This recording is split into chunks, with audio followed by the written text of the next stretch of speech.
Hey everyone, thanks for tuning in to the Franchising 360 show brought to you by Francoach. I am Tim Parmeter, and with me as always is Danielle Wright. That's me. Every week on the Franchising 360 show, we are going to take a 360-degree look at the franchising industry. We will discuss things like what you need to know to determine if you should own a franchise, if so, how to find the best one for you to own, tips to succeed once you are a franchise owner, as well as how to take your existing business and turn it into a franchise. Tonight, we're going to talk about we got families, yay. And we have a major holiday coming up in 2 days. Yeah, the patriarch of a family. Father's Day. So to all of those fathers out there that, we get ignored, get abused, all of those horrible things, I just want to say happy Father's Day. You're doing a great job. Did you have anything to add to that? Not a thing. I'm just here. It's bro code. We got to stick up for each other. Okay, great. But we do want to talk about kind of how franchise ownership and some of the impacts it can have on a family. Yeah. Well, and most men make those decisions, yes? Not in my situation, no. Oh, but really? No. Because, you're abused. Like, I'm all bro man. Code that you got to have. I'm all man. I wear the pants in the relationship. Okay, so good. Just tell me which then one. Then I just sit here. How's that? So, but it's there probably is still more male dominated as far as household income. Not always, but this isn't Leave It to Beaver time, but there is still a little bit of that, right? Yeah. And I think the purpose of this episode is just to kind of talk, sadly, you guys carry a lot of the family weight on your shoulders. So last time we were talking about the W-2 and the benefits, and a lot of families, you are the major breadwinner, but it's a lot to put on your shoulders. And so if you're going to make a decision to say, hey, I no longer want to work for someone, right? You're thinking it through, and you've probably assessed it every which way, and now you've got to make a decision, and you can't kind of do that alone. Right. And the thing of, well, maybe you want to leave your job for that. Maybe you lost your job and you're like, gosh, do I want to go through that again or start that again, business? It's still a lot of stuff on your shoulders, not just the business and the job. It's your mortgage, it's your life, it's your family, it's your time, it's vacations, like all of the things fall on you. It's why people think that at the beginning, it can seem very risky to make that jump. Right. Well, yes. And we're going to talk about some of the reasons why it may be risky, but also some of the reasons why people kind of overcome that. Right. Some of the rewards. Risk reward. That's why there's a balance on that pendulum. But it is also Friday, which means it is time for the Friday Franchise Fun Fact. Yes. Sponsored still by nobody, amazingly, but until we get that, but that's okay. Major sponsor, what do you got for us tonight? We got two fun facts. Ooh, two. Pick A, pick B. I'm going to go with A. Okay. So we talk a lot about boutique fitness here, but it's seeing a huge rise in the franchising world. And so it's projected to hit $70 billion globally in 2025. 70 billion with the B. 70 billion. Okay. Yeah. So wellness is all the rage. So if you're thinking about a wellness business, please give Francoach a call, because it's where it's at right now. Right. That is crazy. What is, just out of curiosity, what was B? That's not fair.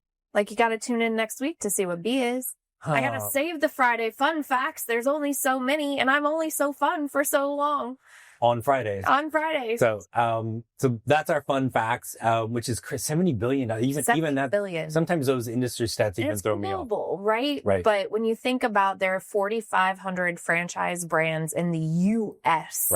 alone, you start maximizing that, and you go into other countries, you're like, whoa, okay. Right. 70 billion. What's that thing that we were watching, Mark Cuban? Masterclass. Yeah.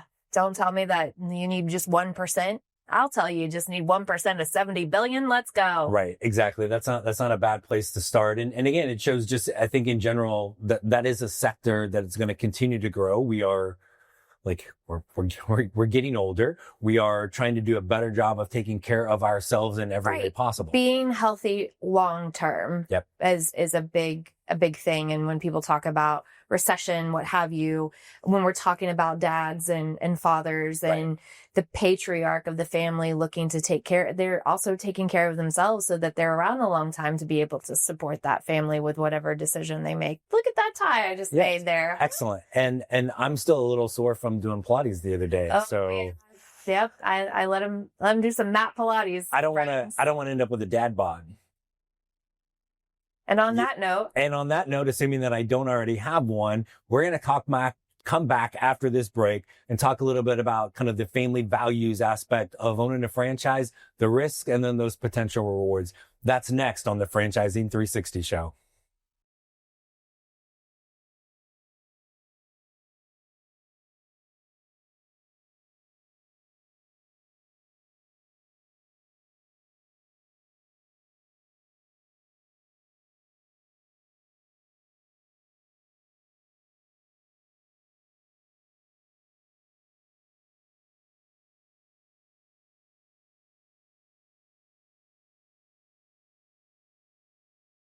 All right, we are back on the Franchising 360 show. I'm Tim Parmeter with Danielle Wright.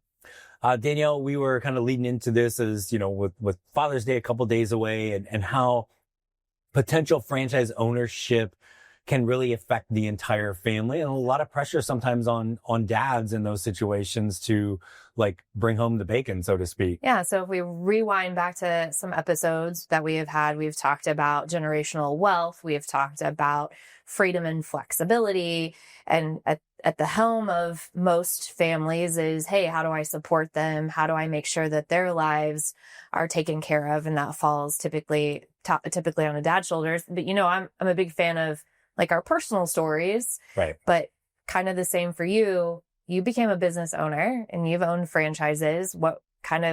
Come on, Dad, tell us what it means to be a dad and a business owner. Yeah, well, and I think mine is no different than almost everybody we talk to at Francoach. When you ask them why are you even thinking about this, money, like 99 times out of 100, money is not the first thing out of their mouth. 99 out of 100. So you're saying one out of 100 may say money right off the bat, but what they're going to say is control. And that usually means time, lifestyle, freedom, flexibility, all of those things. You can be a dad. Yes. And that was me. Or a husband, a spouse, you know. Right. And that was racquetball player. That was totally my thing, being at an inflection point in life before you of having, at that time, Logan was really little and you're trying to figure out, gosh, how do we manage co-parenting? Where Logan's mom lives isn't exactly in the most urban part of the world. So I'm like, gosh, how am I going to get a job and still do all those things I want to do as a dad? Right. And the answer was I couldn't, right? So it was really I needed to do something for myself so I could control my time, the freedom, flexibility to do those things. When you and I first met, right, and you'll reference this sometimes, like I didn't work on Fridays, right? That was like a day dedicated for Logan when he was itty bitty, right? And to be able to have that flexibility that I was not going to have as an employee. Or the anxiety around it, right? Because think about it. You could do that in the work world. I could work 4 days and have the fifth day off. Right. But I'm using that as a vacation time. Right. Or whatever that may be. But you generally take that time off and you're like checking your emails and wondering what calls you're missing and experiencing a lot of anxiety from what you're missing out on. So you may not be truly in that moment with your family at that time. Correct. Right. And especially now as he's 12 now. So he doesn't like spending time with you. Right. Very Him limited. and his room have bonded quite nicely. Very limited as a, preteen Same. angst. I mean, right. Mine's getting ready to go off to college and I'm wanting more time with him than he's wanting time with me. So I replace that with golf. It's fine. And so, but it also, that ability from my standpoint was key, that ownership of all things with my time. And then it kind of rolled into our family dynamic is not the most, I guess, typical situation. Correct. From that perspective, but it allows me to hop on a plane and fly back and forth. And still I can work while I'm on the plane to a certain point, but I am in control of what that is to make our crazy, weird family dynamic work as best as we can possibly make it. And I think for any of the viewers, when we're talking about dads taking these responsibilities, we're seeing generations now want to spend more time with their children, not just be about a job and income, but there is still the stress of making sure the family unit is taken care of no matter what. And I get a lot of people in that space of my kids are going to college. And so there's that expense that they're now putting out more money for their kids to go to school than maybe our parents did. And that's something to think about. Like, can I leave a job right now to open a business and still keep my unit the way that it needs to be? So just lots of things to think. And sorry that there's so much pressure from like a societal space that dads like have to carry the burden. Well, and I think most of that pressure is for, I think all of us in anything, we're putting more on it ourselves, right? From that perspective. But if you think of what really is important, yes, we need money to, pay the bills and eat and all of those type of things.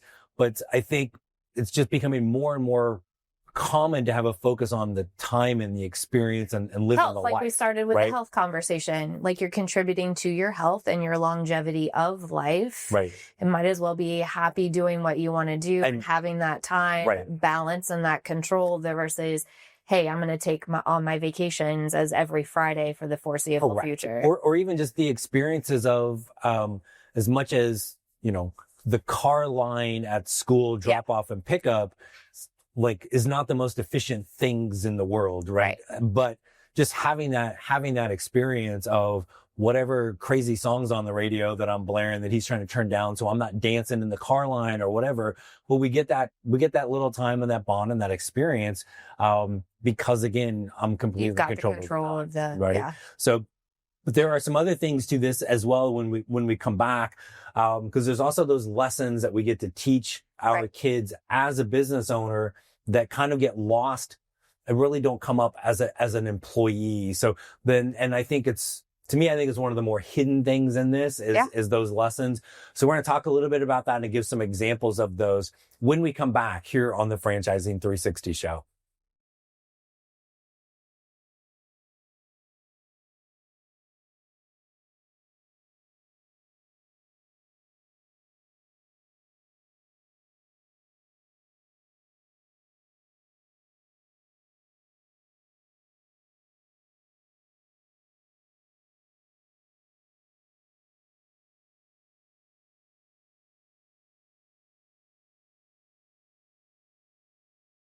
Welcome back to the Franchising 360 show. I'm Tim Parmeter with Danielle Wright.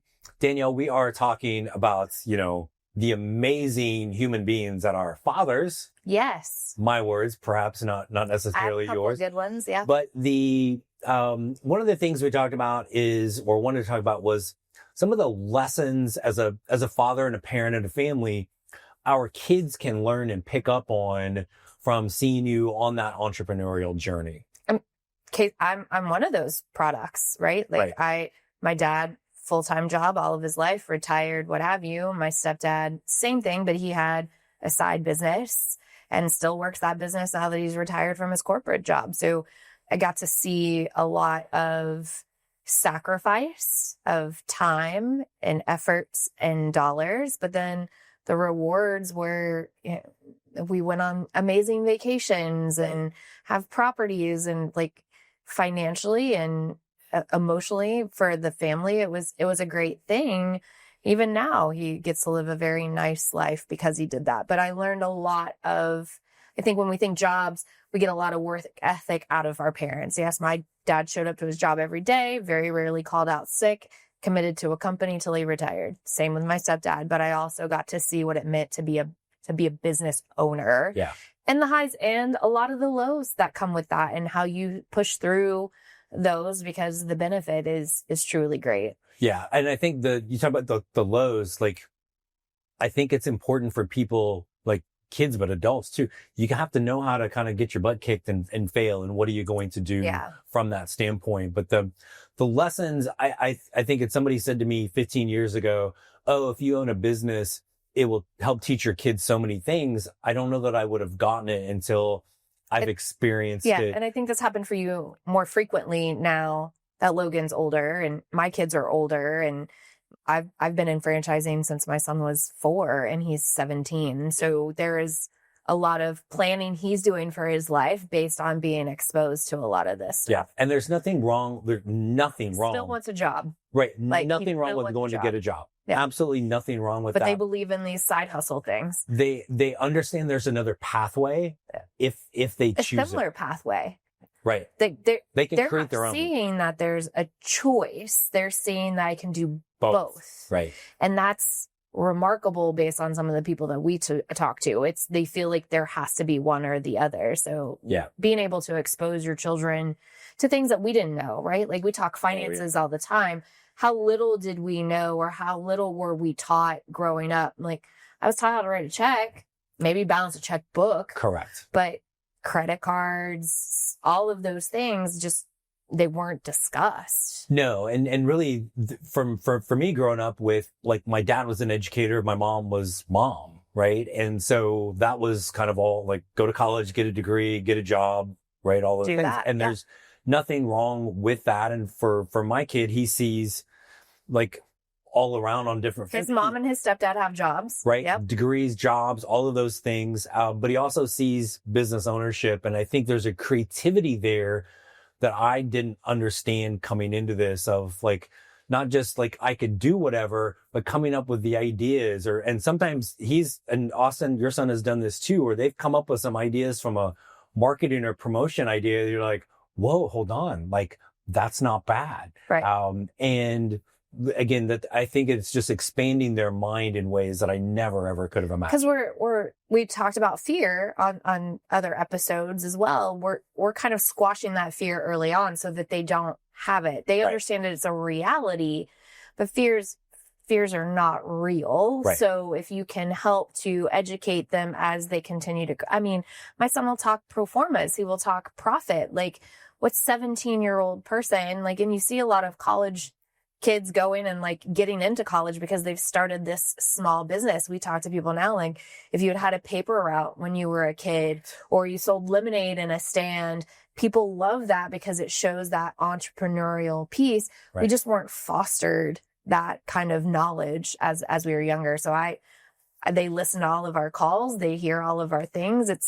So they're picking up on key things that you wouldn't learn even if you had a business degree. Yeah. And I think go back to the biggest thing with franchise ownership, when you find the right fit, follow the plan, work hard, right? And we're showing our kids that same thing. The ethic. Now, yes, do I have the ability to go pick him up from school every day? Yep. Like, might we stop and get a snack before we get home? But you still go back to work when you get home, yes? Correct, right? Okay. Hey, dude, are you good? I got a call. I got to hop on, right? So he's seeing that, those work ethic things, I think, really play in. The balance and the control. Like, you have the control to go get him. He doesn't have to ride a bus. He doesn't have to walk in the 100-degree heat in Arizona. Like, there are those small luxuries I think we as parents forget exist.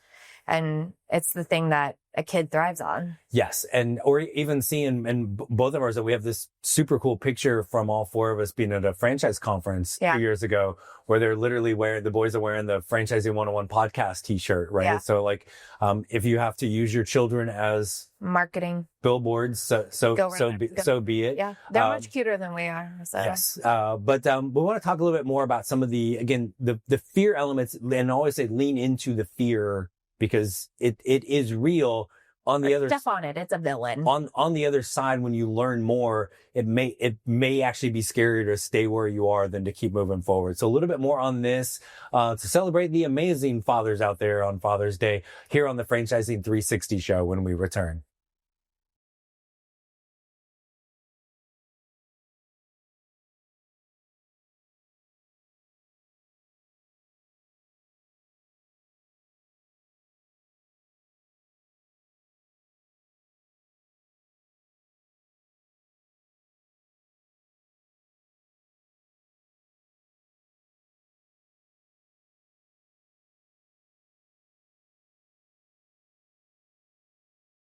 Welcome back to the Franchising 360 show. I'm Tim Parmeter with Danielle Wright. We are talking about some of the family dynamic that comes into play with this, some of the things that are fearful, but also a little bit different from a franchising standpoint.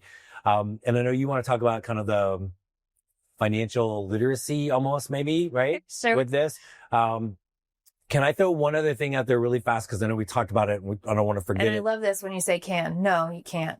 Good. I'm going to do it anyway. So, if I own a franchise as the father, the spouse, whatever. Yes. And it's my thing that I'm going to be doing full time. This isn't like a job. This is still the family business, right? Are you taking family money to buy it? More than likely, yes. Are you going to take resources, i.e. time, away from the family unit? Possibly taking some, possibly giving some back, right? So, but it very different from a job situation. I'm not going to an interview and showing up for a job and going, hey, do you mind if my wife sits in on this? And I'm bringing my kids to even though that has happened, I've seen it. Right. Seen not videos. Probably going to go well, right? For that. With the franchise side, like that is encouraged, borderline required for the spouse to be involved. Correct. Either way with this. We're going to tell our clients to get them involved as early as possible. And on the franchise, you're going to do the same thing. Expected to participate. Totally different. So it really is that family questions, but being present to kind of understand, because what's notorious for happening is we'll use you, like go down the whole entire path. It's now time to make a commitment.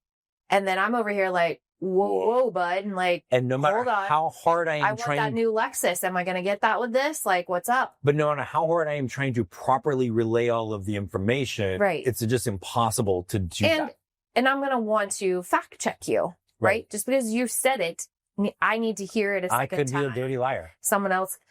There's just too much information. It's just, you're going to hear it differently. And maybe we need to hear it 2 or 3 times to, which is why there's a lot of repetitiveness in this process anyway. Or again, you're going to hear things differently. You're going to feel that vibe. So just do know it really is a family. Right. Like we were going to embrace the family in this process. But in a lot of the processes, like the spouse leads the discovery. Right. And then they bring in the other spouse. And I can say specifically, I just had a client do this, went through the whole thing, went to a meet the team without his spouse.